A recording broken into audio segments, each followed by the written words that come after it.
আমরা মাদাইগঞ্জ গ্রাম থেকে আজকে আরম্ভ করলাম। আমাদের মন্ডল প্রেসিডেন্ট আছে, আমাদের মন্ডলের অন্যান্য পদাধিকারীরা আছে।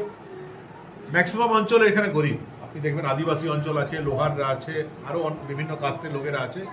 কিন্তু এসে যেটা ভালো লাগছে যে ম্যাক্সিমাম আমাদের ঘরের মেয়েরা তারা পড়াশোনা চালিয়ে যাচ্ছে এবং সবার একটা স্বপ্ন আছে। আমি অনেক বাচ্চাদের সঙ্গে কথা বলে দেখলাম ম্যাক্সিমাম মেয়েরা চাইছে আমি নার্স হবো লাইফে।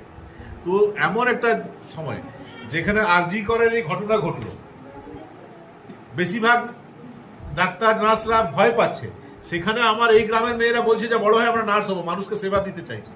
তো এই মনোভাব দেখে ভালো লাগছে এবং এই অভিযান আমাদের চলবে। আজকে এই গ্রাম, তারপর অন্যান্য গ্রামেও আমরা এইভাবে যাওয়া আসা করা, মানুষের সঙ্গে যোগাযোগ করা, সেটা আমরা করবো।